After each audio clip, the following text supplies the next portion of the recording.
Good morning, everyone. It is Friday, the 1st of September. And it is time once again for Shootin' the Breeze. Yes, I know we're about 10 minutes late, but deal with it, folks.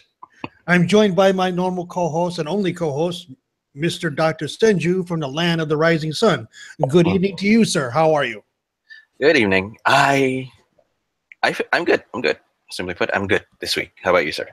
It's been a long week. As you know, I wasn't on much of Cage Side Sunday or Monday nights. Yep. Your I was in laundry from hell. I was in laundry hell those 2 nights at work. Yeah. Trying to get, and on Sunday I was putting 5 pounds of shit or 10 pounds of shit in a 5-pound bag. Wow. Trying to get laundry done. Working in the hotel industry is always tiring, I believe. It is. It is when you got to do everything else because no one seems to want to do their goddamn job. But I digress. It is what it is. Well, it was. So what shall we start on this week? I mean, there's so much on. There's so many things that's been going on this week. What the Mae Young Classic, Bobby Roode, coming out of coming back to NXT and losing to Roderick Strong, the promo war between Roman Reigns and John Cena, and the slow, continuous decline of SmackDown Live. So where do you want to go first? Well, let's start off with Mae Young Classic, since that was the one that we were really going on in the most before we started on the show. So there's that. I mean that I binge watched all 4 episodes yesterday. And on average, they were 48 minutes in length. Mm-hmm. Each match, there were 4 matches on each one of the episodes. Mm-hmm. And they each got anywhere from 10 to 12 minutes. Yep. Enough time for those women to show their wares, get in some good work. And, I noticed a trend, but I don't know if anybody else has. It seemed that every woman that won was on the right-hand side of the referee. I didn't know that. I didn't notice that. I should watch that again. I'm going to watch that again. I saw that and I'm like, this is interesting. 16 matches. I think it's 14 wins from the right and 2 from the left, but I'm not sure. Wow. Okay. We're gonna. It's always it's always the face. You got the 2 corners. We call the face corner and the heel corner. Mm-hmm. I mean, okay. I think we can safely say that the face corner is the right hand or something like that. Most of the time, yeah. Most of the time, but hey, Mae Young Classic has started, and I did say a couple of months. I think I did say about 2 months ago that I got one result spoiled for me on this one, but I did also say that I wanted to go into Mae Young Classic without any kind of knowledge about it, and I was pleasantly surprised by it. I loved it. I loved the first of the 4 episodes, and I can't wait to watch everything. I can't either. I mean, Jesus, there were matches that grabbed me emotionally, as I told you yesterday. Okay. Let's get to one of the matches that grabbed you emotionally. I mean, I do believe that it was Jazzy Gabbard, Abby Laith. Yeah, I do. Caught my emotions a little bit. Jazzy Gabbard. Yes, she's older. She's been around wrestling for quite a while. Mm-hmm. WWE, if you're listening, sign this woman now and make her the anti-angry foreign heel. Anti-angry foreign heel, or just you can just make her as the mini Brock Lesnar or the female Brock Lesnar. I don't care. She has the look. She has the look. She does, and she can go. She can, and her selling skills are great too. I mean, there were some big moves that Abby Laith hit, and Gabby was selling her ass off for her. Mm-hmm. I mean, see the comparison. Abby Laith is going to be a good face in peril for anybody. Exactly. I mean, she's got that wholesome look about her, that like the woman, the girl next door type look. That's what she has. Yep. And see another comparison between Brock Lesnar and Jazzy Gabbard. Both of them sell very, very well. When they don't decide. really mind.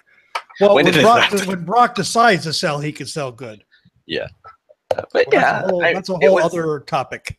Yeah, but yes, it was a great match. I think this one in particular showcased the powerhouse women in Jazzy Gabbard versus the never say die spirit of Abby Laith. And that was on display right there, and I loved it. I liked it. I enjoyed the match. I enjoyed the matchup that they had with that one. I mean, but then again, I think we're gonna gush about a lot about the matchup between Kairi Sane and Tessa Blanchard. And yes, I do have a bias with Kairi Sane. Sue me. I had no bias with that match. I heard about Kairi Sane through you. Mm-hmm. You told me there's no real way to describe how she is in the ring. Just watch. Mm-hmm. And when I saw she drew Tessa Blanchard, I'm like, oh no.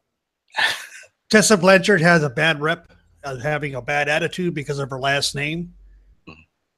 Being third generation wrestler, her grandfather, Joe Blanchard, and then her father, Tully, and now her. She has a bad reputation of a bad ego in the locker room, I guess, and in the ring as well. But during the match, and now I said this off the air, and I'll say it again. The crowd seemed almost split right down the middle between those two in that match. To me, that match stole the entire 4 episodes. All, great matches on all 4 episodes, but the best match of the 4 episodes was that match. Yeah, and I think this about 2/3 of the way through, you could see the light go on for Tessa. That, hey, if I just come in here and work my ass off, sell like I'm supposed to, I'll get over without, and it doesn't matter what my goddamn last name is. And at the end, both of them had tears in their eyes, and I had tears in my eyes, and I'm like going, what is this shit? This is like the 3rd time in the last month or 2nd time in the last 3 weeks that this has happened to me. You're slowly getting into your emotional side right there. I don't know why. I mean, I don't go into these matches looking for that, and it's not wrong. It happens, and I'm sitting there going, what's wrong with me? But then I realize I get grabbed by these people. I mean, I think the hallmark of a good match is a great match, a memorable match even, is that a match that can grab you emotionally rather than showcase all these high flying moves, power moves, and all that. If a wrestler gets to you emotionally, can reach out and just touch you emotionally, where with their facial expressions, how they show emotions on the ring. When you're in pain, they're in pain. When he's happy, he or she's happy in the ring, you're happy in the ring. I think that's a hallmark of a great match, and I believe that I agree with what you said. I think this is the match where a fire has been lit up inside of Tessa Blanchard, and this is that match where she said maybe she's thinking, oh, this is what I really want, and she really shows that she was there to fight for it. And unfortunately, she lost to Kairi Sane. Again, I have a big bias on her. This, like I said to Taker, I find it hard to explain how her style is, how her personality is. You just need to watch her, and I think that works the best. You just need to watch and listen to her cut promos, showcase her moves, and people are captivated by it. People are split 50-50 on that match. I agree. Yeah, and I mean, at the end, it looked as though everybody was standing up. And yeah. To see it happen, it's just like, Jesus, those two tore the house down that night as being the last. And I kind of figured they were going to be last. Something just, I don't know. And the height that little Japanese pirate can generate off the top rope is ridiculous. I mean, yeah. It scares me though. It scares me. Agreed. I agree. It scares me too. I mean, we already talked about this at length. People are throwing their bodies off for our sake of entertainment. I mean, we already said that. We already said that with Kevin Owens. We already said that with AJ Styles. They do all this high flying moves, this high powered moves that catch our attention. But then again, it hurts their bodies, and I fear it's going to be a little bit similar, and with Kairi Sane and the elevation that she gets when she jumps off the top turnbuckle. And and in a way, I think, it also some people would say that it also kind of ruins the moment, because when she gets up and then when she gets off from the turnbuckle and hits the big elbow, you know that the match will end, and she will definitely hit that big elbow. And if she misses, ouch. Yeah, ouch is right. That's the only thing that I can say. If she misses, or if the opponent ducks or rolls away, that's the only thing I'm gonna say is ouch. What the hell is going on? I don't know how many times she's already missed it in her career, but because I know she was over wrestling in Japan. But she's young. She's what, 25, 26? She's 26. She's some people who did some research. I did some research back on the Kairi Hojo formerly. She was a yachting athlete, and she represented Japan for the national team for yachting. So that's one impressive thing. And well, yeah, they make mention of that she's a yachtsman. So and she's still quite young. She's a yachtsman while she was in college, and when she graduated from college, she entered wrestling, if I'm not mistaken on that part. So, but yes, that match was entertaining from start to finish, from episode 1 to episode 4. I think that match is the perfect bookend for this week's episode of it. But yeah, there's a lot of high spots. There's 2 high spots with Gabbard, Lath, and Sane, Blanchard, and then there's a lot of cool matches, a lot of good matches, like veterans in Kaylee Ray and Princessa Suehi. Those 2 were good. It was interesting. And then there's a few low spots. For example, Marybel and Rachel Evers, where I kind of have to say that Marybel looks like a fish out of water. This one. Yeah, her. I think she was intimidated by the scale and not intimidated so much by the scale, but by where she was. You know, she was in a WWE ring for the first time ever in her life, where, you know, basically all of them have. There's only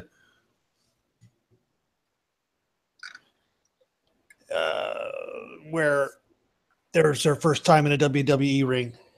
Probably, because let's think about. Let's go back a little bit. Marybel has been in the Indies, and then her one big break was with TNA, alongside the Dollhouse, with also Mae Young contestant Mia Yim, who's also there as well. And then she jumps to the big lights in WWE and also the NXT, as well as the NYC as a whole. And yeah, probably the emotion got to her a little bit more, because she's already stated on several episodes that she is fighting there for her grandma, just to show that she can do it. She's already made it. And I think that emotion got to her a little bit. It's good, but it's not really conducive to her trying to stay focused on the match, and I think it showed.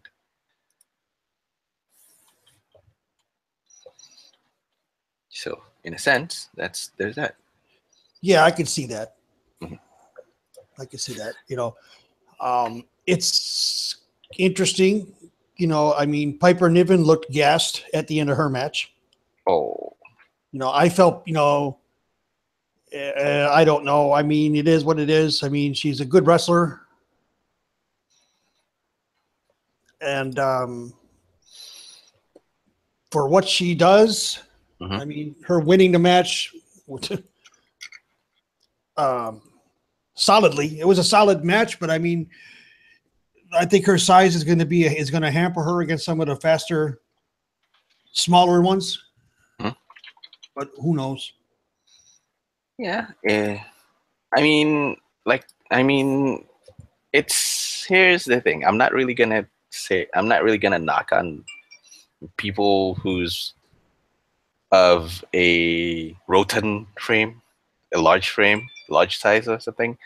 But even if you are on that size, you need to keep up your cardio just in case. And yeah, she does look kind of gassed at the end, but mostly because she does all these power moves and then has little to no rest spots. that big men like her, big women like her should have. She has little Big rest men spots to do work need with. them. There wasn't very many rest spots in that match, but then again, I think they were the time limit. The time limit actually was 15 minutes per match, which is something you don't normally hear. The following match is scheduled for one fall with a 15-minute time limit. You don't hear that anymore. Exactly. You hear then I think it was back. You hear this match is scheduled for one fall. That's all you hear. I think it was back then. I think when was the ruling about the time limit? Was there a time limit? Every match you would hear it at the beginning. This match is scheduled for one fall with a 15-minute time limit. 4 matches, they had 60 minutes of time. 4 matches times 15 is 60. They had very little filler with these matches. All you get is that you would have, the commentary of JR and Lita, which kind of stumbled at times. But then, in the end,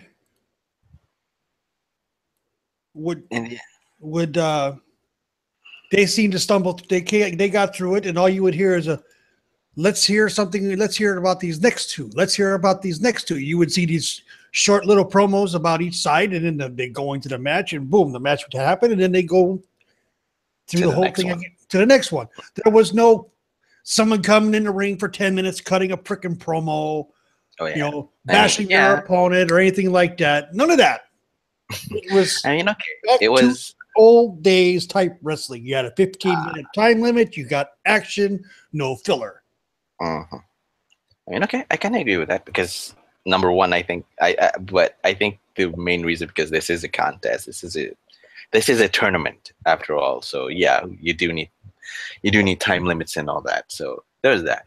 But yeah, I think the matchup between Piper Niven, matchup with Piper Niven isn't really that bad. It's just that she got gassed out really quickly, and it's not a knock on her. It's just that she can't really go for like 15 minutes or so like that. Oh, she probably good if they had the rest holds, but they didn't have very much time, much downtime in that match.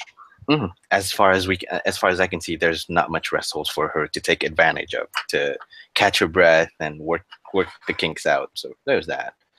But yeah, and she was having a wrestling outfit malfunction with the strings on the side of her tights.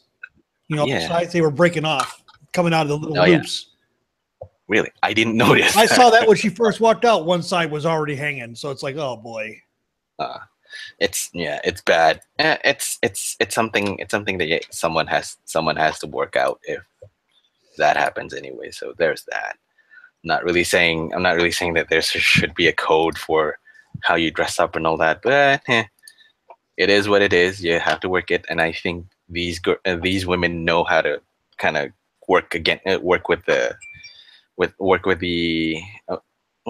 amount of shortcomings that can happen in a match. All in all, I think first episode to 4th episode was pretty enjoyable on that one. Yes, it was. And it was very enjoyable.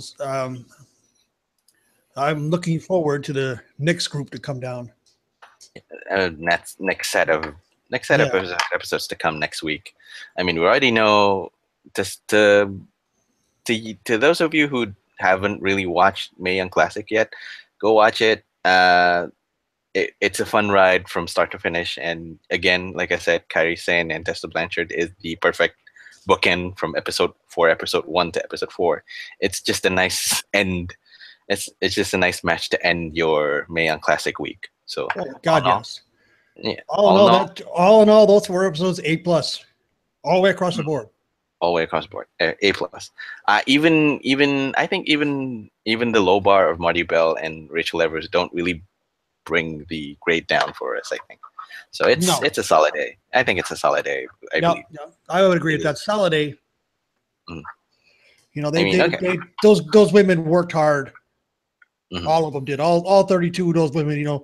It's hard to believe that you actually in those 4 episodes you see 16 quality matches, and WWE main roster, if you're listening, creative, if you're listening, take a page out of that book. I mean, for crying out loud, we saw nothing but good quality matches from start to finish. Like I said, even Marybel's match was a good match. I mean, there were some missed moves and stuff like that, but still, in the end, it was a good quality match from both of them. They made their mistakes early, covered them up well, and finished strong. So that's all you can ask for. I mean, even with that in account, I think it's an enjoyable week. I think there's a lot to digest on that one, and if going into it for next week, it makes me really excited and looking forward to it. I think next week is going to be a lot more fun. And I guess that'll be second round. So we're down to 16, so we'll be going to 8. And then final 4. Then 8. Then so there's going to be 2 rounds that week. We're going to see 2 rounds probably next week. And then they got the live final 4 coming up. I mean, I'm looking forward to it irregardless of my past indiscretions where I said that I got one of the results spoiled. I don't really care by now. I'm enjoying this all, so I'm going to it's going to be a fun few weeks until No Mercy crossover. So let's not even talk about that yet. It's still way too early to be talking about No Mercy. Anyway, let's move on to NXT. Not much happened really on NXT, even though it was a solid show. The only bright spot that happened in NXT was Roderick Strong versus Bobby Roode. Yes, people. Bobby Roode returned back to NXT to tie up loose ends. Yes, he did. Yeah, but I liked the beginning when Drew McIntyre came out and said, "If you want a match with me, come out as a man, look me in the eye, and ask." Oh, and who was the first one to walk out? Roderick Strong. Exactly. Roderick he says, Strong. After I beat Bobby Roode tonight, I want a match with you. And Drew said, "You beat Bobby Roode, you'll have your match." Well, he defeated Bobby Roode, and he got the match. Yeah, and on backtracking to the promo that Drew McIntyre pulled, when Roderick Strong says that, "Okay, I'm gonna come after you like a ring," the response was he just applauds him on being a man, but hope he was willing and ready to be knocked out like a man, which was funny. Yeah. I mean, short to the point, I'm gonna knock you out. And Roderick Strong standing there like, really? I mean, okay, understandable. Yes, congratulations for coming out like a man. I hope you're ready to get knocked out like a man as well. It shows the level of confidence that he has, and Adam Cole, Bobby Fish, Kyle O'Reilly should take notice on that one. That's going to be interesting. Those 3 are going to be interesting. You know, we all know how Adam Cole rubs on you, so I'm not going to throw the added statement. No. I'm not going to say, baby. But you already did. That's not anymore. I know it grates on you. He's doing his job, as you would say. I know that you're right. And I hate that it's right. Because you say the same thing to me about Miz. And yes, I choked saying that. Oh. Careful. We don't want you to choke on your coffee this morning. No. I already spilled some on myself, for Christ's sake, so I'm already having a bad day. Come on. Anyway, the promo, I think Drew McIntyre's promo here, the first promo that he pulls off as NXT Championship, was effective enough. He was believable when he said that the championship was his life, all that. He delivered what he should have delivered. So there's that. But what was really interesting is the matchup between Roderick Strong and Bobby Roode. I mean, that was a blast from start to finish. I mean, you have the ferocious, you have the never say die attitude of Roderick Strong, desperate to settle the score with Bobby Roode, who comes back just to tie up loose ends and maybe just ask a rematch on Drew McIntyre. both of these guys unloaded on each other. I mean, god damn it. I mean, how do you start off when you open with a series of strikes and two very, very backbreakers? Yeah. I mean, that was And then to see Bobby Roode deliver the glorious DDT and Roddy kick out. Yep. And the look on Bobby Roode's face is like, what the hell? Mm-hmm. I mean, no, he didn't kick out. He didn't kick out. He got his foot on the ropes. That's what he did. Yeah.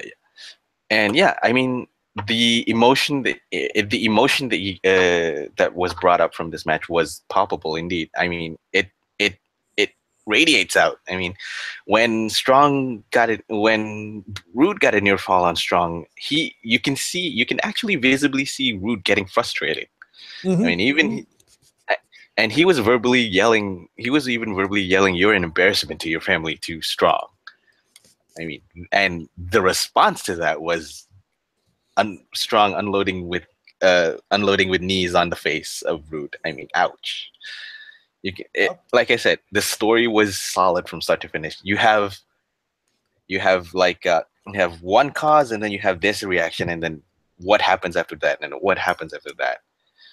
The story flow was excellent from start to finish, and it was a very hard hitting, very, very, very good match. I mean, these two, I am sad to see that these two can't wrestle won't wrestle on the NXT brand anymore with Roode going to SmackDown, but yes, I agree with what we talked about earlier. Roode can still go even if he's 37. No, he's 40. Yeah, even if he's 40. I think he's 40. Okay. Even if he's 40, Roode can still go. And my God, can he go when he puts that on thought, he can really, really go. Yep, he's January 1st, 1977. He is 40. Wow. Okay. He runs around that ring, but here again, Bobby Roode is one of those wrestlers that doesn't take a lot of insane bumps. Mm-hmm. This we have, this is a horse I'm going to keep beating even though it's dead. Excessive, outlandish bumps shorten careers. Mm-hmm. Just a thought for budding wrestlers and even wrestlers out there. Don't take excessive bumps. It's going to shorten your career. Because he debuted in 1998. And he can still go even at 40. Mm-hmm. And yes, one of his trainers was Val Venus, for crying out loud. So that tells you something. Mm-hmm. True.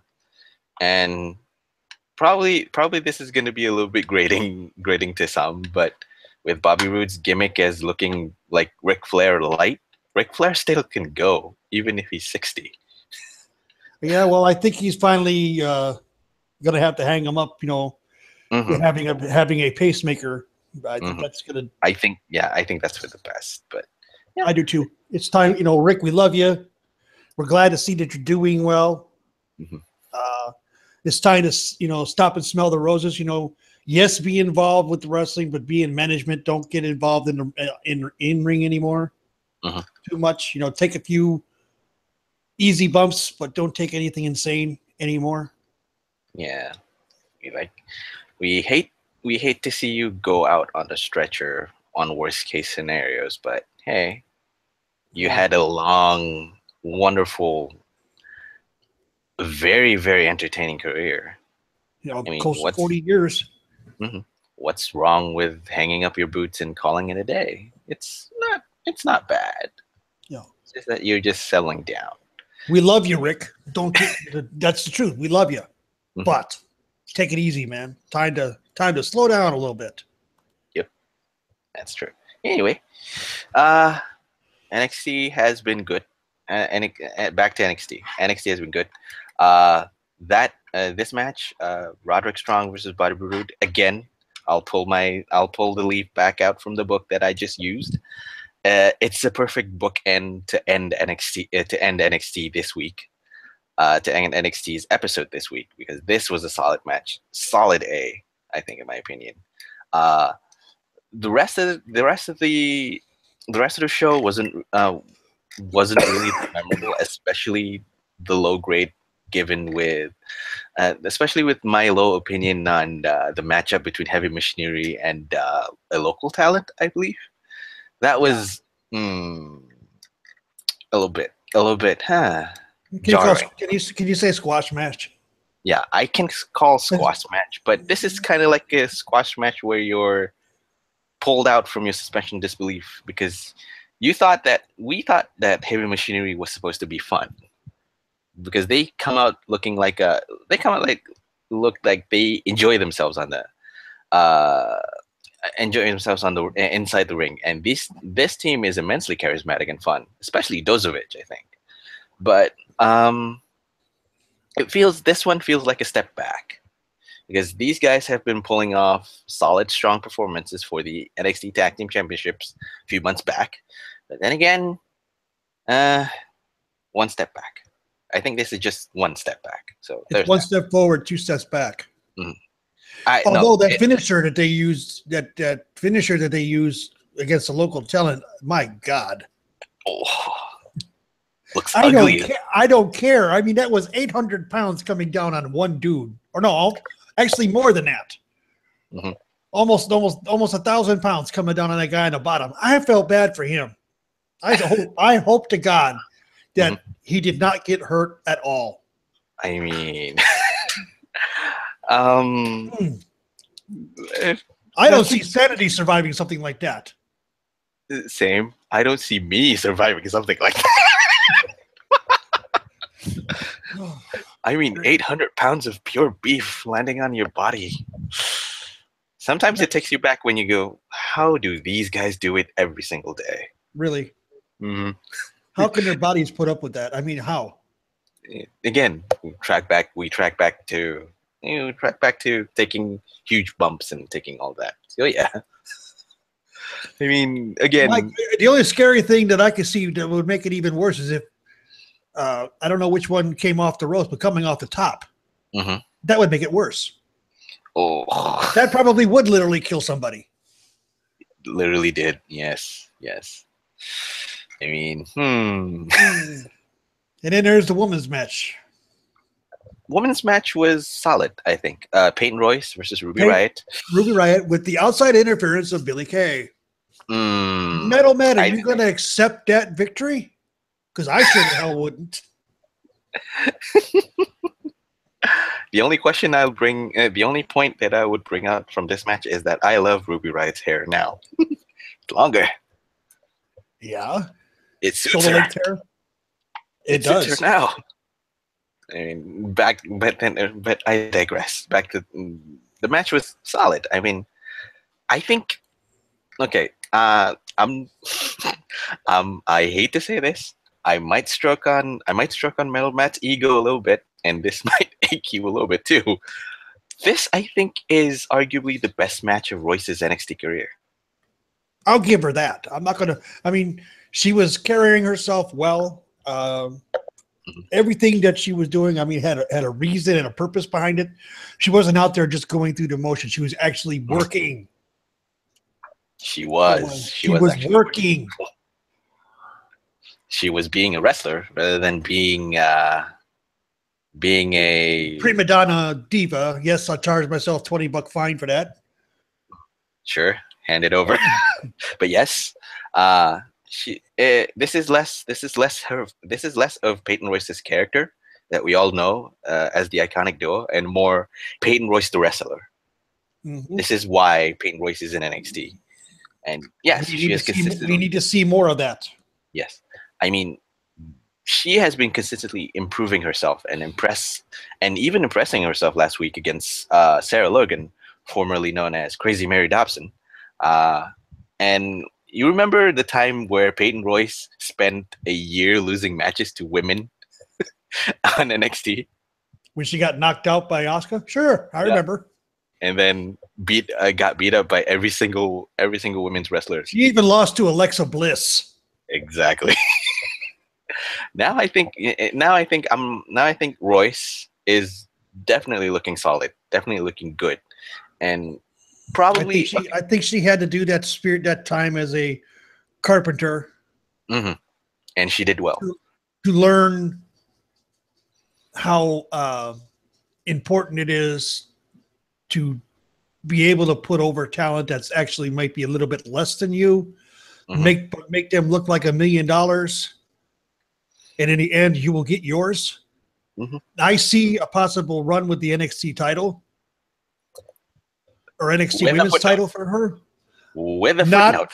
With a footnote. No free bird ruling it. No, and that's going to cause the iconic duo to break up. Sorry, Matt. Why do I hear? Let me just get the glass to fill up Matt's tears. I mean, you're gonna need a shout back to vacuum up all of his tears if that happens. I mean, like I said, I like the icon. I don't have an issue with the iconic duo. They're entertaining as hell. They're grating as well. Yes, not to an extent of Adam Cole or The Miz for you, on that matter, but they work as heels. Okay, they work anyway. But to be honest, Peyton Royce looks to be the better wrestler than Billie Kay, and I do like the idea that if Peyton Royce got on a run of her own to the NXT Women's Championship picture, I would love to see that. I would be interested in seeing that. So there's that. Yeah, that would be an interesting setup. Well, the next week we already know what's going to happen with Asuka. She's going to relinquish the title. Yeah. Because they were promoting her being on next week, but we, as all know, the spoiler is already out. Yeah. That, she's giving up the title, and there's a lot of rumors out there that the Mae Young Classic winner is going to get the title. I say no. Why? Again. Or I say have a tournament. Make the person who won the Mae Young Classic the number one contender, and then have a tournament out of NXT women, and then those two face each other at a takeover. I've seen this morning, and I'm looking at it going, man, that makes the most sense of it all. I do believe that makes the most sense of it all as well. I mean, that would be the perfect way to crown a new champion. There would be no quote unquote dirt politicking or anything like that. You just put the Mae Young Classic winner against the tournament winner in NXT for one match to see who walks out with the title. And let's say that booking decides that the Mae Young Classic winner wins the NXT Women's Champion. That would immediately elevate her to the NXT title picture. Yep. Immediately. She's not just the winner of the NYC. She's the NXT Women's Championship. Yep. How much of a street cred would that be on the NXT title picture? She would do well. And going with the rumors, I think we said numerous hundreds, millions of times, I believe, we take rumors with a pinch of salt. We just know, interesting argument, interesting point, opinion. So there's that. But yes, NXT was solid. Even like the NYC, even the Otis heavy machinery squash match didn't really bring this week's NXT show down a little bit. So all in all, it was a solid B for me. So there's that. Yes, it was. I mean, solid A again for NXT. The questionable booking that was going on for a while in NXT has finally been cleared up. It seems that they've got their heads back on straight. So that's a good thing to see. That's true. I mean, it's not bad. It's not bad. They're right. I see NXT right now is in kind of like a holding pattern in a sense, because it's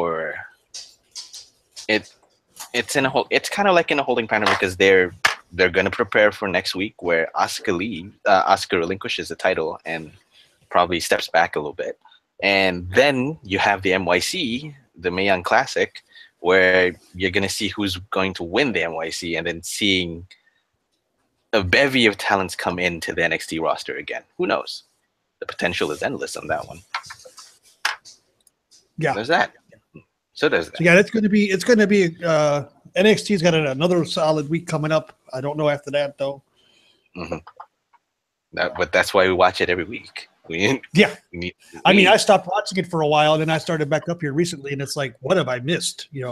But I guess I picked the right time to come back into it because it seems to have picked up. Yes. But unfortunately, if we're going to go with this style of explanation right now, going backwards, SmackDown really don't look that good this week. No, it don't. SmackDown is struggling, and I don't understand. Road Dogg and Ryan Ward should be booking the hell out of this stuff. Yep. They don't have an injury problem. Mm-hmm. I don't know what's going on. I can't put my finger on it. There's no one incident or one thing I can look at when it comes to SmackDown and to figure out why it's struggling. Mm-hmm. I mean, from the start of the year, the brand split was introduced. SmackDown has always been the B show, the B plus show, as someone would say. But we have always. But I think that us as an internet wrestling community and Cage Chat and CSS as a whole believe that SmackDown was the better brand anyway. Yeah. Apart from Raw, because of the solid shows that they were churning from the start of the brand split. Now it is questionable because what's going on? Of course we don't know. We can opinionate. We can just pull out guesses from thin air. But yeah, we can blow the 8 on it all we want. Yeah, but it's hard, and it's hard to pinpoint which works and which doesn't work and all that. But in a sense, they're in a holding pattern as well. The only problem is their holding pattern is way, way, way too long right now. I mean, the only bright spots that I can remember is Chad Gable and Shelton Benjamin fighting against the Ascension, which showcases Shelton Benjamin and Chad Gable as a tag team. But then again, you're fighting the Ascension, who virtually, aside from a few appearances in the Fashion Files, has done nothing. True. Ever since JBL, quote unquote, buried them in commentary, they haven't really been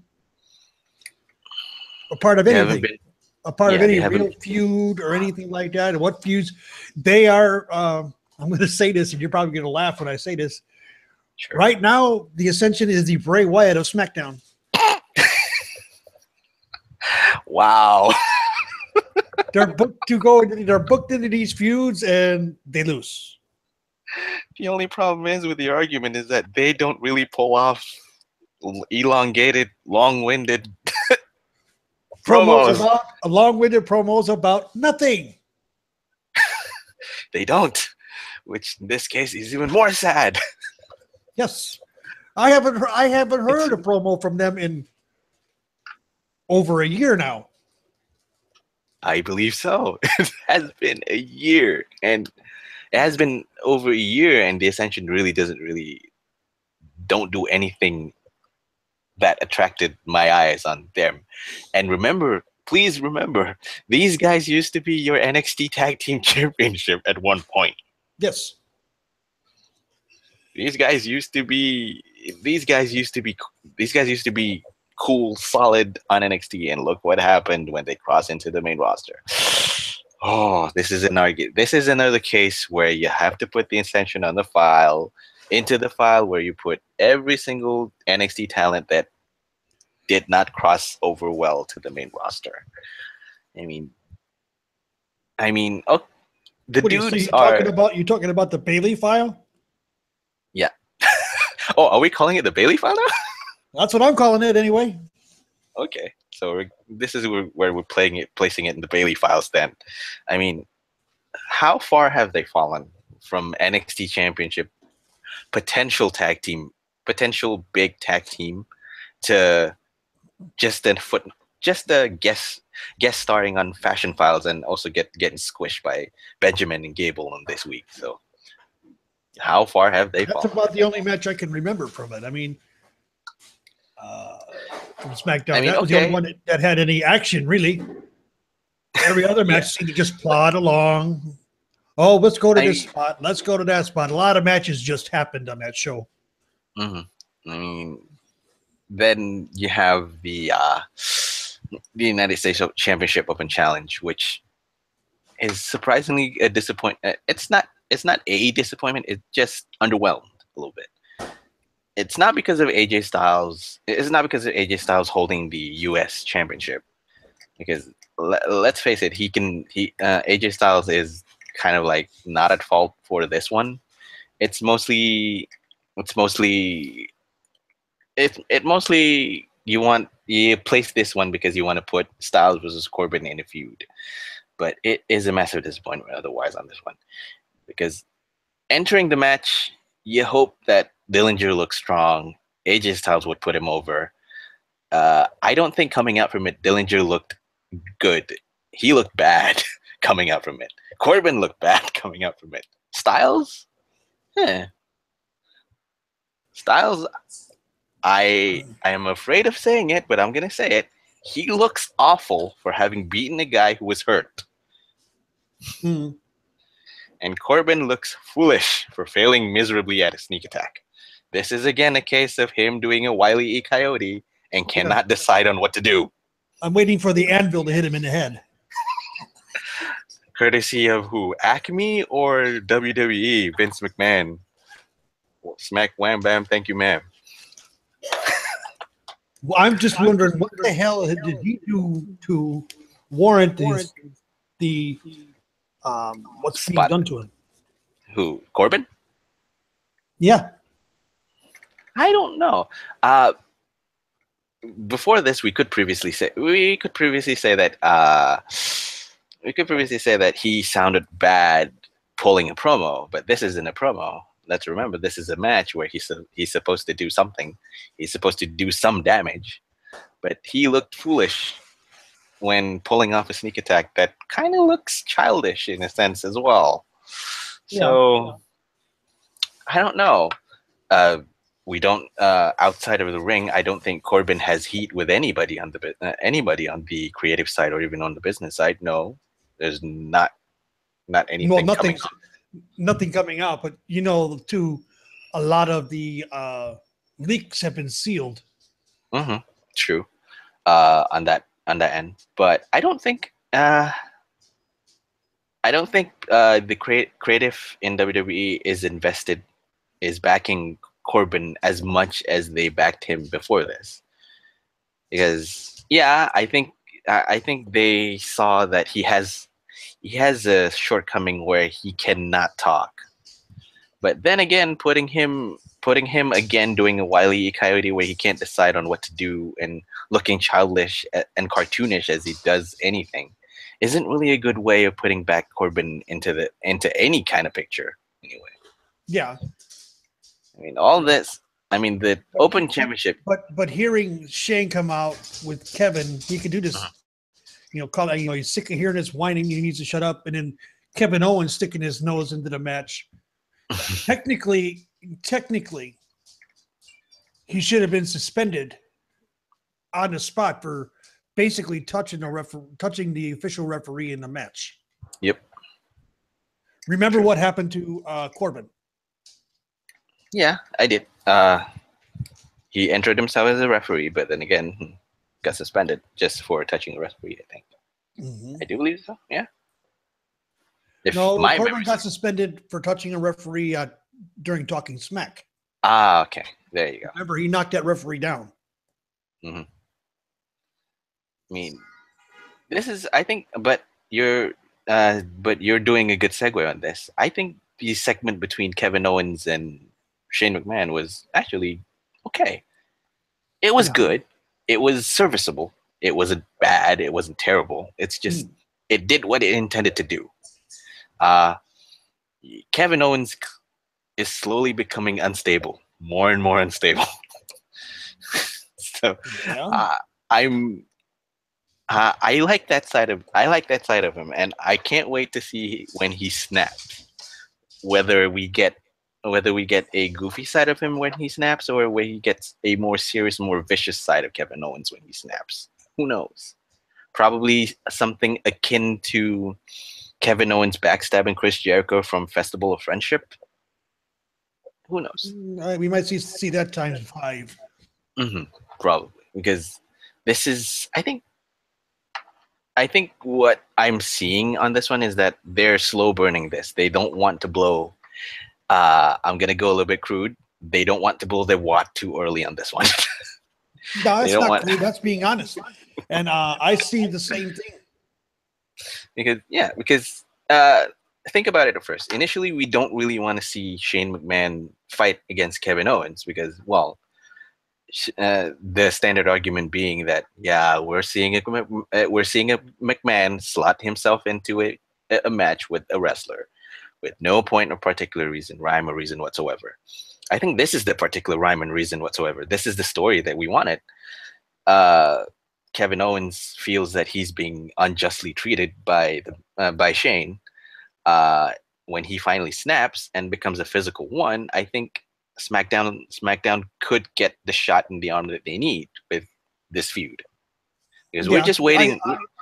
I'm just waiting for that to take off because it all boils down to when Kevin Owens snaps. Who knows? Probably next week. Probably after say AJ Styles defended the US title a little bit more. Who knows? All of this, like I said, boils down to Kevin Owens when Kevin Owens snaps, and I can't wait to see when. And by now, I think I can't wait to see him snap. I snap him now. I think even snap him next week. I don't really mind. I don't know when it's going to happen either. Yeah, but that one is also a solid point of the show. The rest was average at best. I mean, even Aiden English versus Sami Zayn was average. New Days versus the Usos surprisingly was a little bit less than what we know that both Usos and New Day can do. They're also solid, but we've seen this again and again. But we've seen this again and again with Usos and New Day, so we're giving them a pass on that one as well. And then, wow. And then the women's match with Tamina and Tina Stock, I think was her name. Some local jobber, yeah. Yeah, some local jobber. And I don't know, this was a fine introduction. I think that was a fine introduction. I just wanted to see more what would happen more. This is just a decent intro for Tamina and the singles push. She demolished her opponent. Lana become the manager that we know in her mode. So probably it will. It's good that Lana's no longer in ring. Mm-hmm. That's good. I mean, she had one good match and the rest were That's true. I mean, aside from her in Team Bad, and as well as her initial appearance and initial debut, she hasn't really done much. And hopefully, her pairing up with Lana and Lana slotting back into a pseudo manager role back again, like she once did with Rusev, might probably help rejuvenate both of these women's in the women's division as a whole. I mean, they're missing. I'm going to say this, and I know it's going to create controversy when I say it, but WWE as a whole has missed the boat when it came to Tamina. Oh, of course. She's got a look. She could sell being the heelest of heels. Mm-hmm. I mean, she has a look in her eye that if you want to, that she could be pissed off.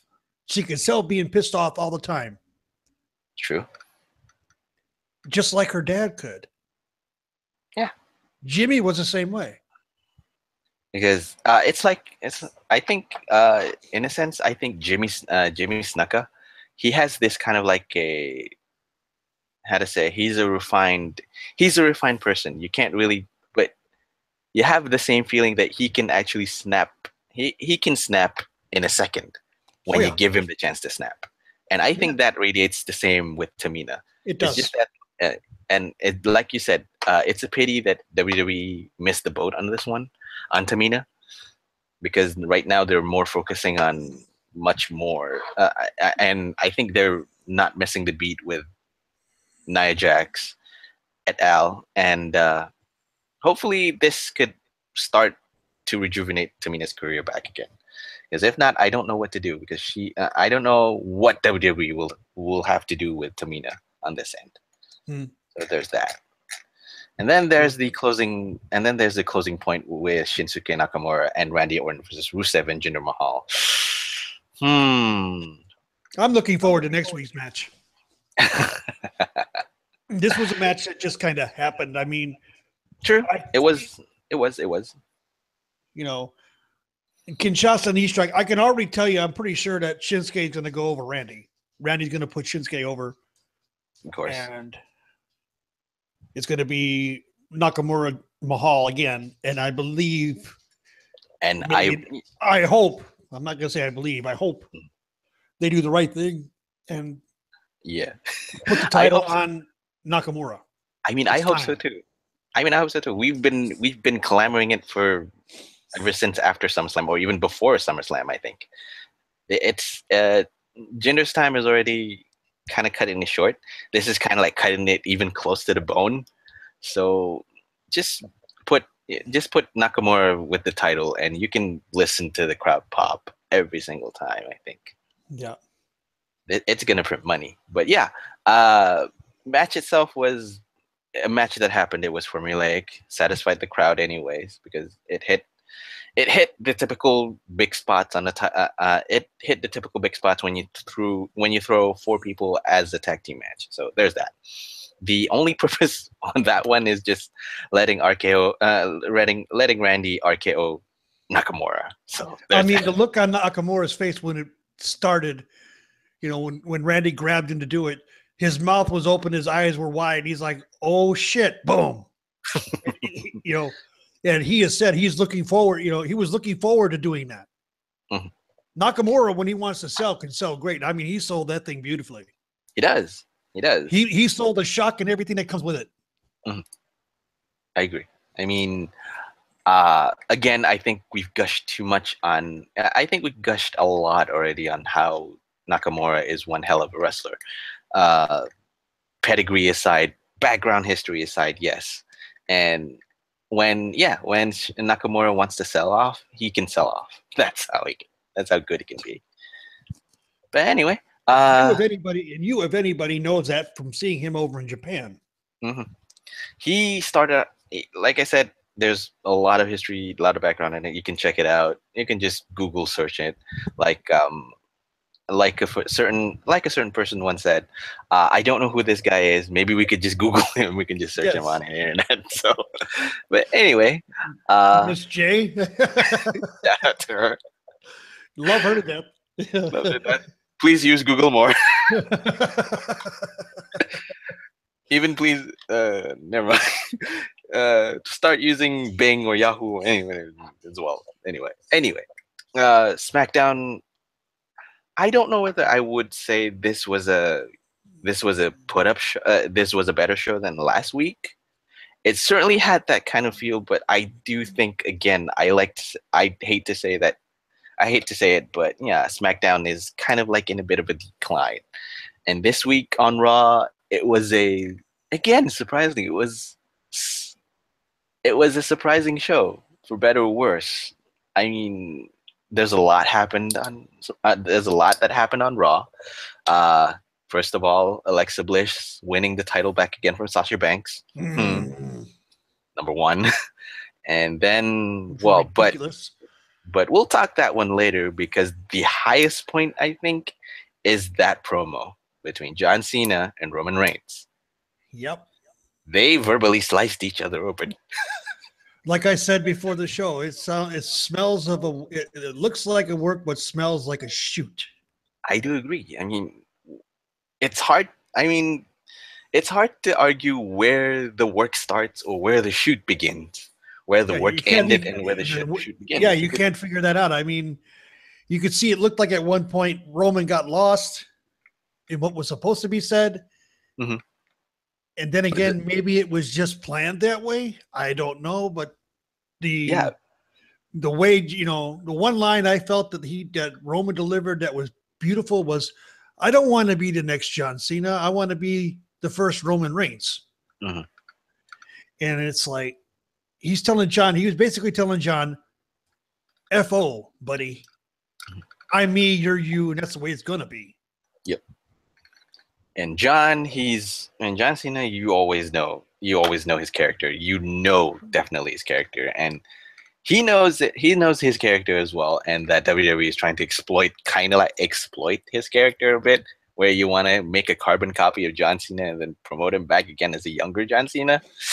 Yeah, okay, he understands that, and yet, yes, he uses that material as diss material to poke Roman Reigns with. So he was poking the bear. Yeah, like I said, these two are cutting each other open with every verbiage that they give.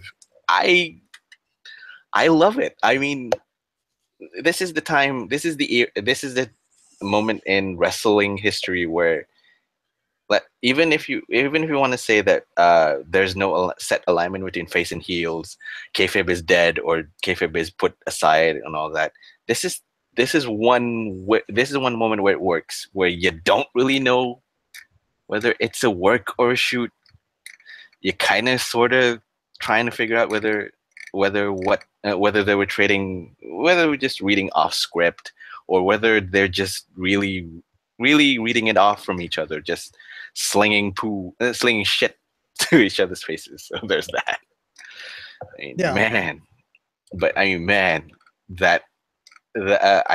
I could even feel the tension inside that ring. I mean, those two were just about ready to snap, or even. It looked that way. I mean, at points it looked like, and I mean, at the end, the table did get overturned, and but they squared off, and then something else. I missed something, but something else happened. Yeah. Reigns pushed the table aside, just basically saying, "Okay, come. Time for talk is over. Let's just fight." But then again, the club comes in. Why Good Brothers comes into this picture? Questionable. They have nothing to do, so okay. Let's. Yeah. It went from a solid A segment where they have to do the signing and all that, to a very poor C, in my opinion. Very poor. I mean, and the match was a joke. Yeah, the match was a joke. It was the same finish. It was basically the same finish as the previous week, where Roman Reigns went to Superman, punched somebody, and got Cena. Exactly. I mean, it turned like, I'm sorry to say this. Basically Luke Gallows and Carl Anderson slotting themselves into that turned the whole John Cena Roman Reigns feud into a game of one-upsmanship. Okay, who can do this better? Oh, I can do this better. Oh, you did that? I can do this better. Oh, you did that? I can do this better. That gets old very quickly. I mean, it gets old very, very quickly, and you can see in the match. I mean, it gets old fast.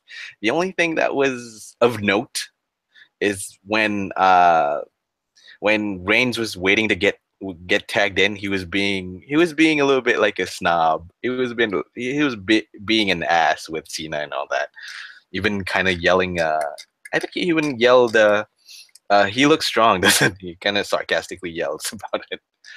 But man, from a very fiery, very, very excellent segment in the signing to this, it's a little bit jarring in my opinion. Yeah. But again, there's a lot of surprises and jarring moments in this week's Raw. I mean, somehow, like for example, Elias comes out again, sends the name Samson. I'm still gonna poke fun of it again. Elias comes out before breaking into song. Late Dusty Rhodes call him the Elvis of WWE. Trash Memphis, blah blah. Pushed himself up as a heel, and then suddenly, if you watched Southpaw Regional Wrestling, suddenly Heath Slater comes out as Pelvis Wesley. Yes. How jarring is that? I mean, to see what they're doing with Heath Slater again. Why? Why? Why are they doing this? Okay. Here's one nitpick. I think one nitpick turned to an argument that I could say. It was a surprise for me to see a character from Southpaw Regional Wrestling coming out as an actual character. That means in my mind, or in wrestling ethos and all that, the character of Pelvis Wesley is actually a wrestler in WWE, which is jarring in one end and very surreal on the other. The only question is, why do you have to put Heath Slater as Pelvis Wesley? Just push Heath out as Heath Slater. Yeah. That's why I say, why are they doing this to him? The man just had a hell of a run with the SmackDown titles, and if you look at all three members of 3MB, that's Mahal, Slater, and Drew McIntyre, have held or are currently holding titles. Yes, they have. And now Rhino is basically MIA. Heath Slater's been MIA for a while. And then they run him out as Pelvis Wesley. The only thing I can think of is the Southpaw Regional Wrestling thing that the talent is doing on their own is actually has got the blessing of Vince and company. Because it's entertaining. It's entertaining. Honestly, it is entertaining. But I know, it's Memphis. The one thing I can say about Southpaw Regional Wrestling is that you don't see any in-ring action. It's strictly promos. Yeah, true. Which is great. No wrestling. Hell, Roman Reigns is involved, I think, as a character. I can't think of his character right now, but that's a better character than what he's got right now. Most of even Jason Jordan, who you kind of say, he can't be Kurt Angle's illegitimate son. He pulls off promos better as Porkchop Jones than he's pulling promos as Jason Jordan WWE. A lot of it has to do with scripting. Yeah, I know. It is. If the WWE would take a page out of that book, that what the talent is doing at Southpaw Regional, they're doing, it would be, I think that's part of the reason why Talking Smack was taken off, is that because character Jinder Mahal, Kevin Owens, hell, The Miz, when he went nuts that night, going off script. They were completely off script. Nothing was scripted on that show, and these wrestlers were being themselves, and it got over. It was getting over. That's the thing. But then again, WWE Creative didn't really see it that way and then just canceled it. Why? It frustrates me that when we have an avenue where the talents can showcase their promo abilities and they can go off script, and then they can just be themselves and enjoy their characters as they see fit. WWE pulled the rug out from under their feet and then just left them to dry. Well, you look at Chet Cheddarman, John Cena, Chet Cheddarman, Chet Cheddarfield, and Chet Cheddarfield. Lance.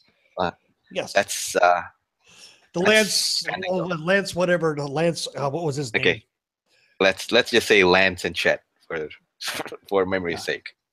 Yeah. Okay, go ahead. Yeah, but you see John doing this Chet Cheddarman.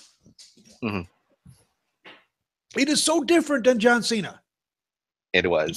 Characters, I say what WWE should do is incorporate more of the Southpaw Regional characters versus what they've got now.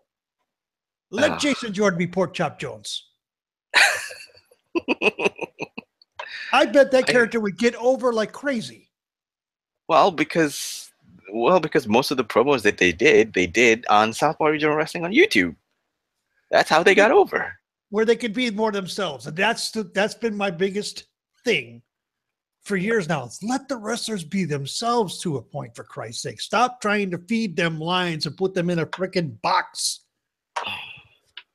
We could just guess how many percent of what they're saying on the mic is scripted or not, but it's clear 85 or more. I'll say 85 to 90% of it is scripted. I mean, because yeah, they have because of the vision that a particular individual has that will remain nameless. Is that he wants it this way. He wants the character this way, and the way that he's doing it isn't really working today. I agree. And he doesn't see that until he sees it. And I think he's seeing it with the what they're doing with the Southpaw regional stuff on YouTube. I think he's seeing it, and he's going to do what he can to try to kill it. Even though he's got its blessing, he's going to try to kill it, i.e. bringing Pelvis Wesley out. Heath Slater as Pelvis Wesley out to basically get destroyed by Elias. I mean, okay, I could understand why, because, well, it's Memphis, and Elvis is the king in Memphis, so... But and Jerry Lawler had that promotion in Memphis for years. But there's got to be a better way, and there's got to be a better way to put Heath Slater on the map. I mean, sure, let's just push out Heath Slater as the guy who defends Elvis or something like that, or just make him do an Elvis impression and it works, and then Elias just whacks him. He's done that before. Well, as the one-man Southern rock band? No, he did it with.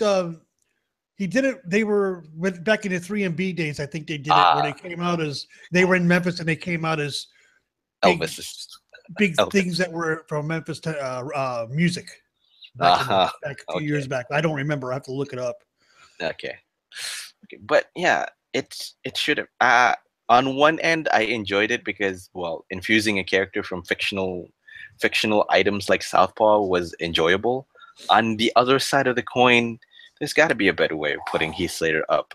The segment was okay because Elias gets to show his vicious side, his heelish side, anyways. But there's got to be a better character to put out than Pelvis Wesley. Yeah, there has to be. There has to be. I mean, I'm not knocking on this segment because the segment was okay.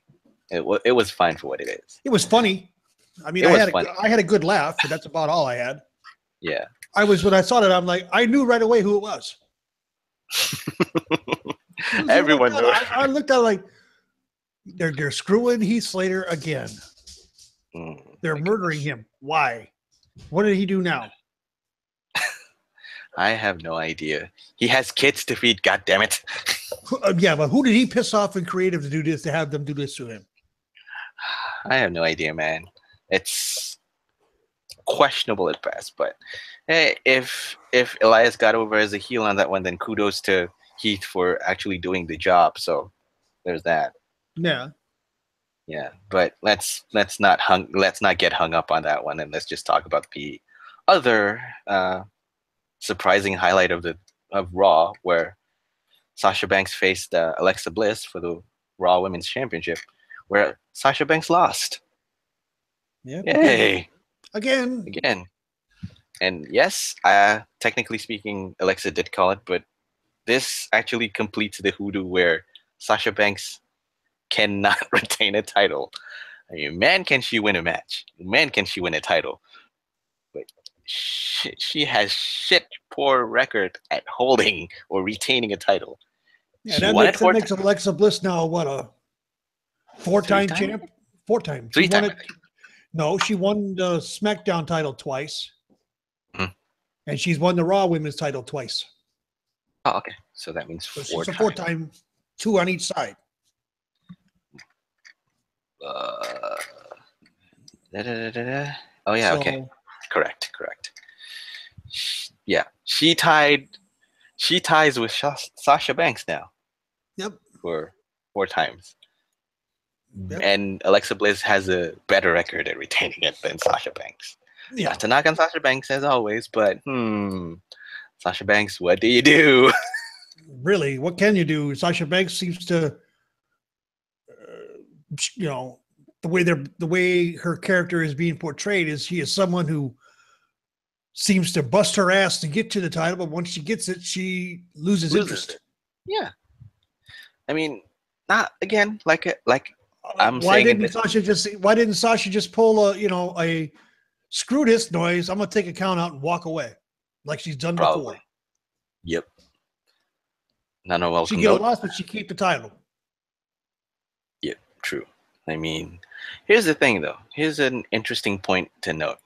I'm scared that WWE, especially in Raw, is going to start playing hot potato with the Raw Women's title again. I see that happening just by this. Just by this. Because, Yep. okay, I mean, the match was serviceable. It was good.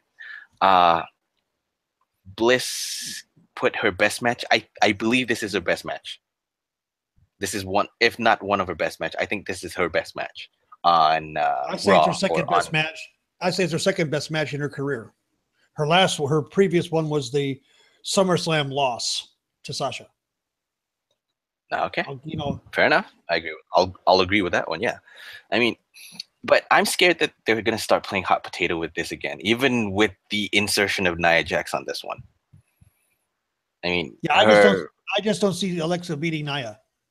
Oh no, because even if you want to put was that a face turn for Nia? That's the question. Dropping Alexa Bliss like that. When we all know Alexa's a heel, and seeing Nia basically destroy Alexa, should have flipped her face. Correct.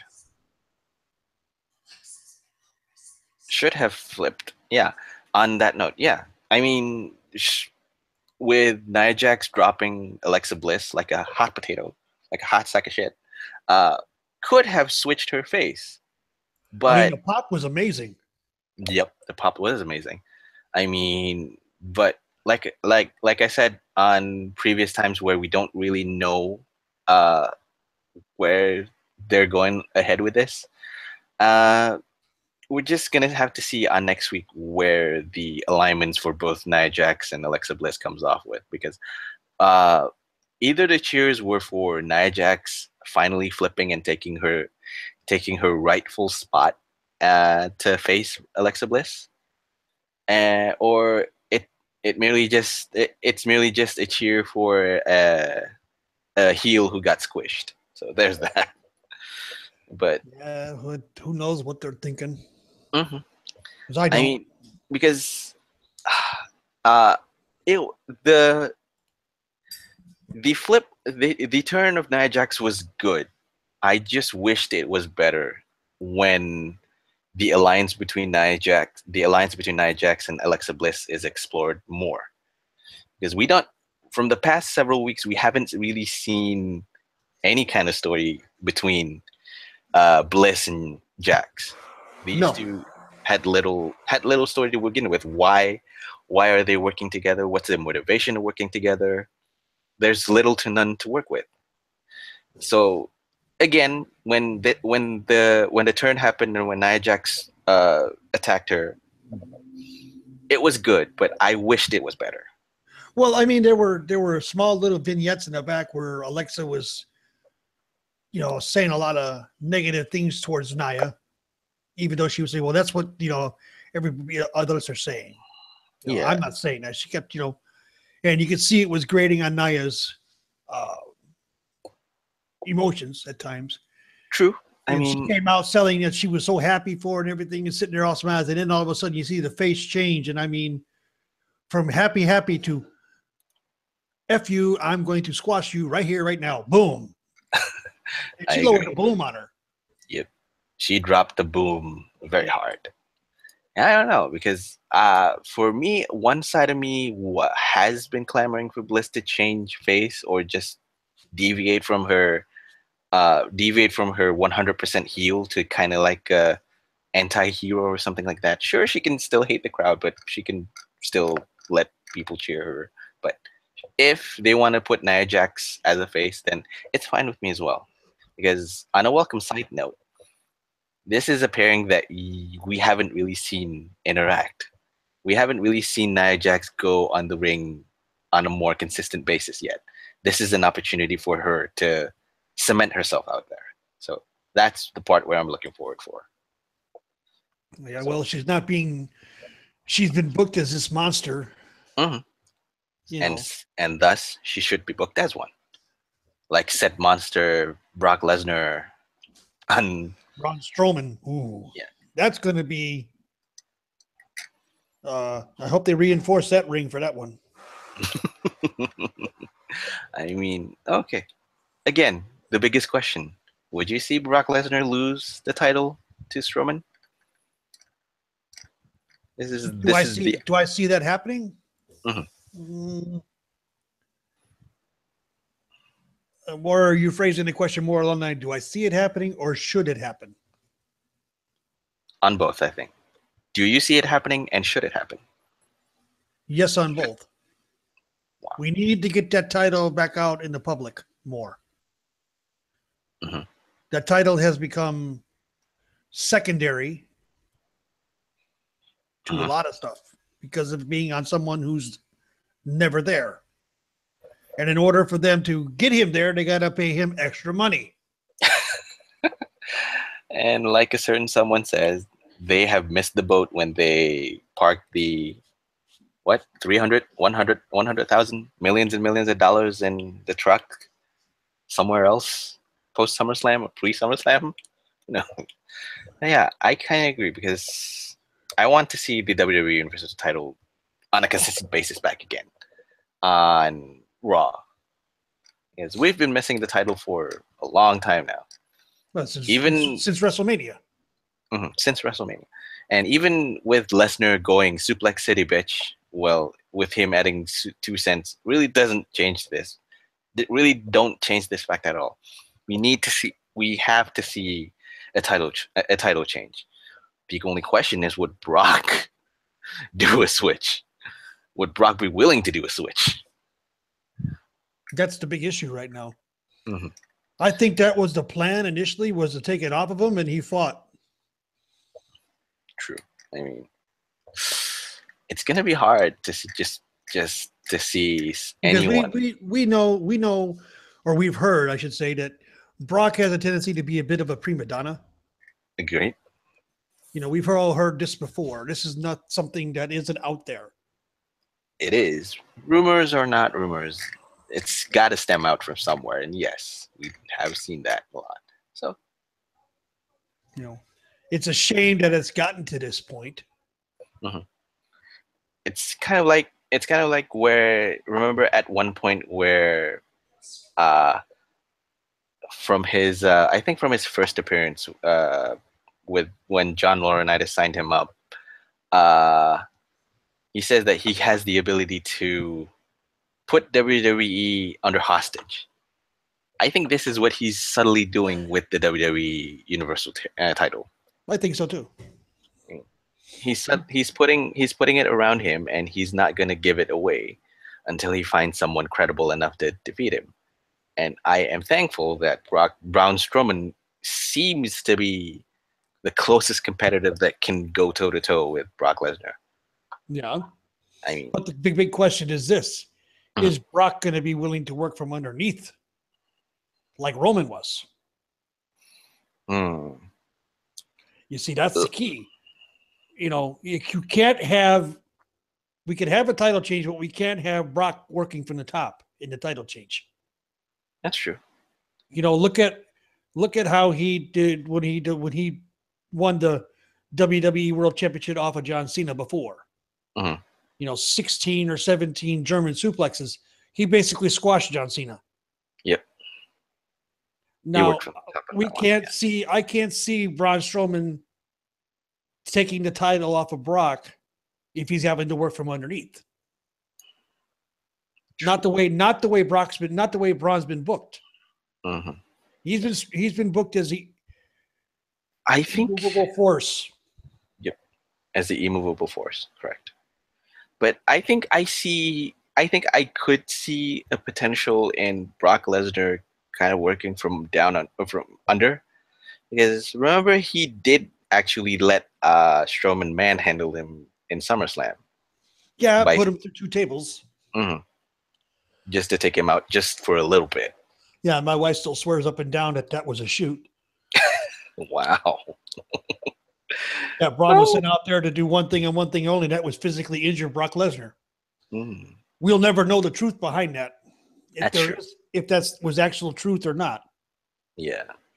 I mean, there's nothing coming out from it. But well, it's a good question. It's a good question to kind of ponder and question before these two eventually trade face paint and just go at each other. The unstoppable force was the immovable object. The irresistible force meets the immovable object, in the words of Gorilla Monsoon. Aha. Okay, good call on that one. Yeah. Part 3, part 4, considering that we've seen Brock Lesnar go up against Goldberg once, twice, 3 times, and then now Strowman. Yeah. Okay. Anyway, surprisingly, and the nice thing about it is that you didn't have Brock and Braun interact this week. Oh no, yeah, that's true. And Brown didn't even appear. Appear.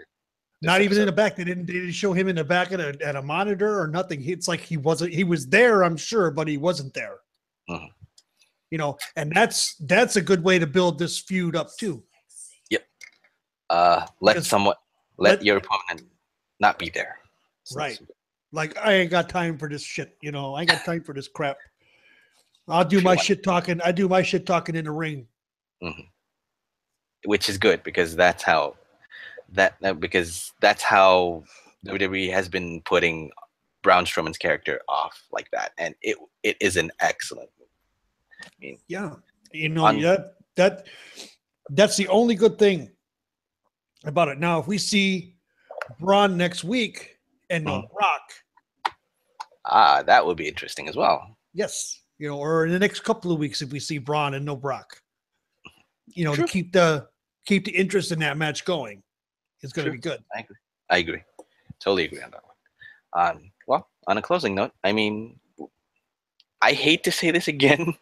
Raw has been better than SmackDown in this week. Yeah. It has been 3. I think it's going to be close to a month now that Raw has been putting on better shows than SmackDown. Yes, they have. Raw's been doing it. I mean, you know, they're. I don't know, but if you look at the strength of roster, they actually have a stronger roster up top to bottom. True. And it's like all the good talent that was on SmackDown is now over on Raw. And that's a sad fact in and all of itself.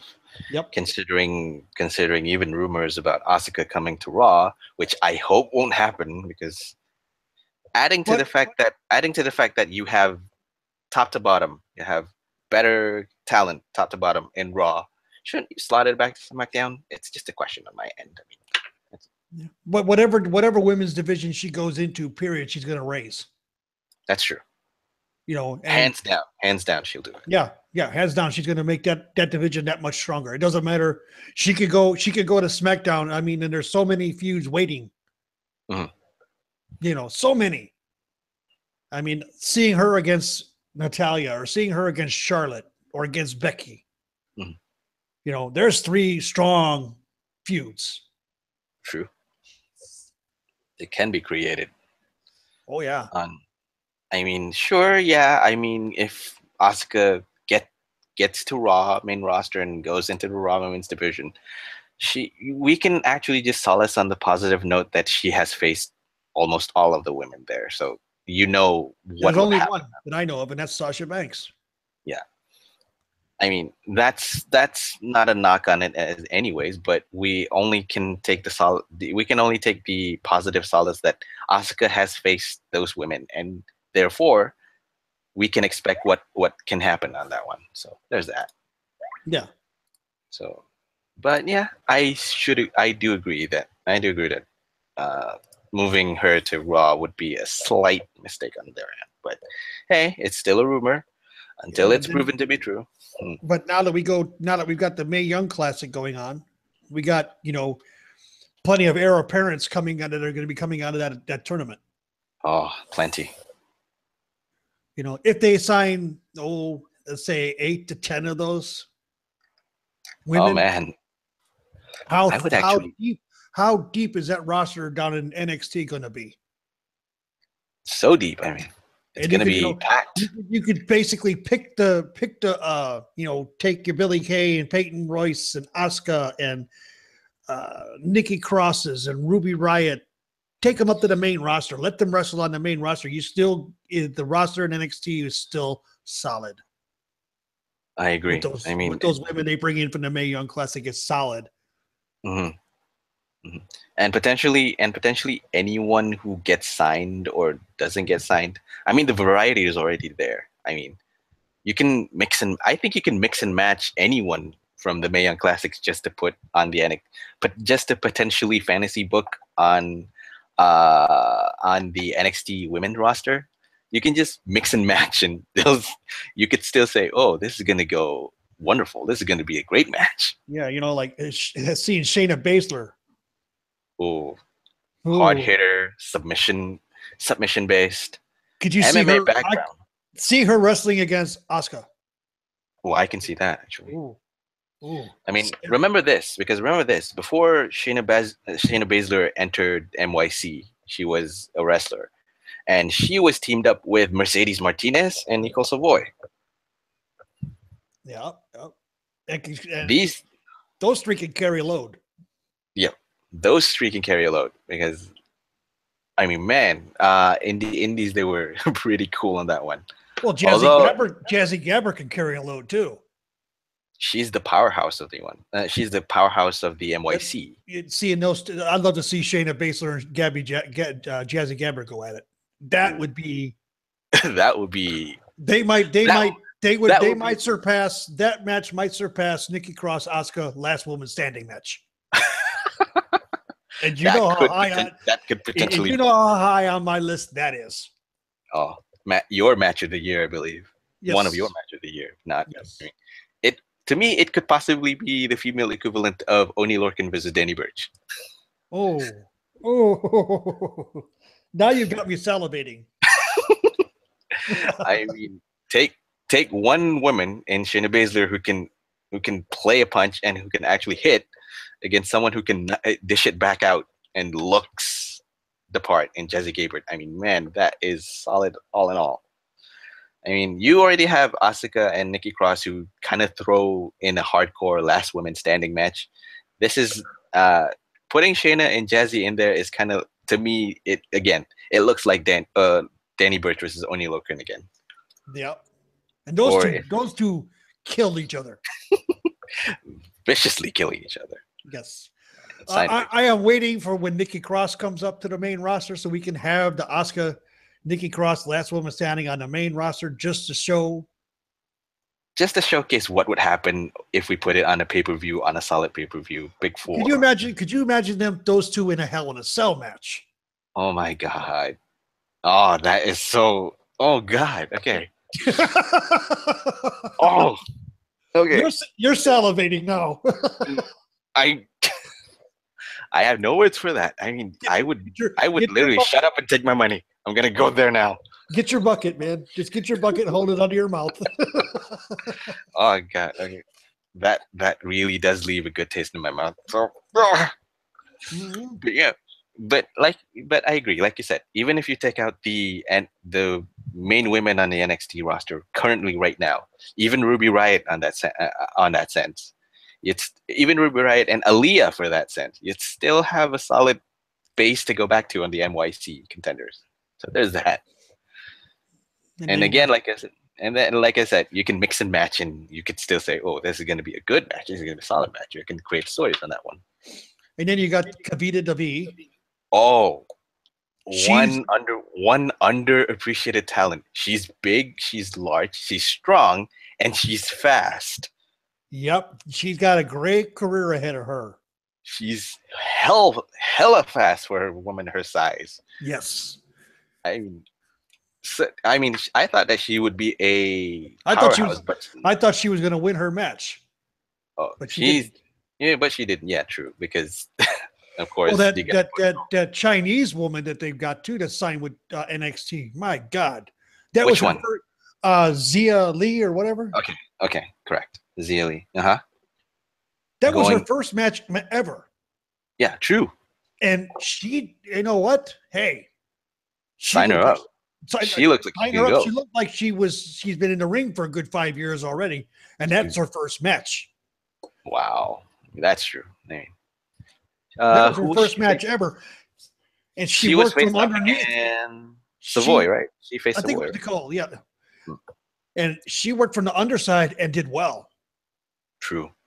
It shows that she can actually carry a match as well as put on a match. So yeah, Yes, I like Xia Li more than say Zeta, the other one from China, representing China. Even yeah, though she's born in the U.S., she's yeah, representing. I like her. I like Xia Li better than Zeta yeah, on that match. yeah. On that. Both of them not knock on each other. Both of them look good, but I prefer Xia Li much better than Zeta. Yeah, Xia Li has got a long career ahead of her. If she gets signed, I mean, She I hope signed. she. Oh, really? She signed. They've already said that she tried out in Shanghai. Okay. It was signed by NXT. Man, like I mean, man, Taker. I think I think you're right on that one. Even if you pull out every woman on the NXT main roster, they have a good base to fall back to, and Yes. kind of like And recreate. And I think that's why now Triple H is willing to let Asuka Asuka go. Mm-hmm. Because there for a while he didn't want to let her go because she was the cornerstone. Mm-hmm. And Exactly. now that they're getting all this talent in that they can look at and possibly sign, there's a lot of possibilities, man. There's a lot. There, if they signed, like I said, 8 to 10 of them, that's more than enough. It's more than enough. Some are ready to go to the main roster now. Like Jessie Gabbard's ready to go now. Mm-hmm. Even your long-standing veterans, like even Princess Suhit, if you sign her up, she's ready to go. Yeah, but I don't think CMLL let her out of her contract. Yeah, she's still under contract to them. That's intangibles that we can't really control. But if let's say that you don't, if let's say that Princessa doesn't have a contract with CMLL, I think if WWE takes her in, she's ready to go. Yeah, she's ready to go. I mean, imagine that too. WWE's first female luchadora, official female luchadora. Yes. Not counting La Luchadora. No. Not counting that, because that's the whole other. And like I told you earlier, Princess Suhei is 40 years old. Mm-hmm. She's been wrestling for a long time, but there again, she'll work the ropes, but she don't work the ropes as much as she could have in her younger years. I get it. Yeah. Yeah, but she's paced herself enough to where she could last long term. I agree. Based from her match with Kaylee Ray, she does well. Anyway, I mean, she made Kaylee Ray look like $1 million. True. True. I mean, she's still rough on the edges, but then again, that's her style. But Kaylee Ray, young, has a lot of energy, and you could see it at times during the match. Princessa was telling her, slow down. You're going too fast. We got to slow down. I think the excitement of her coming to NYC it's getting to her. Yeah. And that is one of the keys to long-term survivability in the business is knowing when to go fast and knowing when to slow down. I agree. And when we talk about Princessa having a contract with CMLL, I find that amazing that CMLL allowed her to be in this tournament. When they did the Cruiserweight Classic a couple of years ago, Rush wanted to come up from CMLL to do the Cruiserweight Classic, and CMLL told him no. Probably something changed along the lines, I believe. Maybe so. Anyway, we can only speculate on that. Yeah. Anyways, as a whole, it was an interesting week for WWE. Yes, it was. Was. Enjoyable on one point where Mae Young Classic was concerned. I think I'm gonna binge watch that again. I can't wait. I can't wait to see the next four. Next four. Yeah. Next week, ready? Yeah, next week we got second round and semis, and according to what I've been told, we got second rounds. Let's see, we got round 2, the quarterfinals, and the semis next week. Mm-hmm. And then the finals will be live. So Yeah, the finals will be live. That much I know because they taped. From what I know from indirectly from the spoilers as well, they taped everything up to finals. yeah. I think the finals, or I think it either the semifinals or the finals, both one or the other, one or both of them. So there's that. Anyway, Great show this week. It was interesting. And it's it's a kind of a milestone for us too. It's our 10th show, buddy. Yes, it is. Who would have thought we started this 10 weeks ago? Who would have? Well, who would have thought that I'd say yes to you going, hey, you want to do a podcast? Yeah. Yeah, I mean, I was looking, I've been wanting to do it, and I needed a co-host because I was not too sure I could do it alone. I'm glad I got you, based on the conversations that we had in the nightly, I knew we were going to get along great. Exactly. Yeah. So that was the key. Yeah, true. I mean, I'm surprised that we worked on 10 weeks already on this one, and we're already reaching 10 episodes. We're having too much fun. That's the problem. Well, yeah, we have too much fun, and I hope that all of you listeners, that you guys at least enjoyed something with it. I am thankful for the opportunity that I have. I'm already using the opportunity that I have to kind of like help my career further. So there's that. Hopefully I'll get him on that one. But hey, anyway, you're a great asset to me. Thank you. I'm not going to lie. You've been a great asset to me. Thanks. You've been able to keep me focused when I want to go off on a tangent. And we had plenty of tangents. Yep. We will. We have. Ranging from food, ranging from what else? Meatballs and Arby's and whatever. Yeah, the Super Bowl of beef sponsored by Arby's at SummerSlam. Yep. I wonder what's going to come next in summer on No Mercy or even Survivor Series. Anyway. Well, no Mercy. We got No Mercy coming up at the end of or sometime September. next month in September. And then we got, I think in the first week of October, we've got Hell in a Cell, the Smackdown. For the Smackdown, yeah. Pay-per-view coming. So that's going to be interesting. Yep. I mean, it's gonna be a long stretch just to wait on that one. But hey, we're still here. After Hell in a Cell, we've got Survivor Series. Oh, which we will probably have another one of our breakfast at specials. Mm-hmm. At Sundays, where are you going to book? I think we're going to do it on Saturday like we did this last time. I think it's just better. We still don't know if there's going to be a takeover prior. I don't think there is, but you never know. We're not saying anything yet. Yes. Anyway, this has been episode 10, Shootin' the Breeze. Yes. Where can they find you? Where can you find me? You can find me on Twitter at BeckyGotBank666. Thank you, Swiss Last Kicker, for giving me this title. I hope Becky Lynch doesn't really actually kick me on the ass when she reads it. Who knows?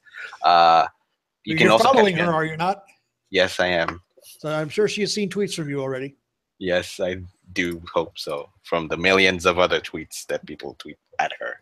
Okay. Anyway, you can catch me on the nightly on Cage Side Seats. I usually go on the nightlies. I hope that I can actually get the time to go on the dailies as well. So there's that. I always say that, but I can't really make the promise yet. No, because it's middle of the frickin' night for you at that point.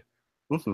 But hey, I can just hang out for about an hour or two. Anyway, how can they catch you, Taker? They can find me at Takers_Minion on Twitter. They can also find me on the nightly. Predominantly, I'm on the daily a couple days a week now because of my work schedule. Mm-hmm. Which might be changing to 7 days a week here in the near future. Hopefully that would lessen your burden a little bit more. Yeah, well, I mean, I might be back on working 7 days a week with no days off, so I'll be another stretch of Darren Young, Mr. No Days Off, or the No Days Off couple. Who knows? Yes, and then anyway, we can always find our podcast here on YouTube Live. Also, we post on K-Side Seats. Plus, we're also available on SoundCloud and iTunes for those who wish to download and listen later. Yep. And of course, you can. There's a slew of other shows that you can listen to. I can after this, you can even. There's Two Guys, One Sport. There's Fizzy's Wacky World of Wrestling, which there are non-affiliated shows. Mm-hmm. You've got Bruno Radio. You got Not Your Demographic.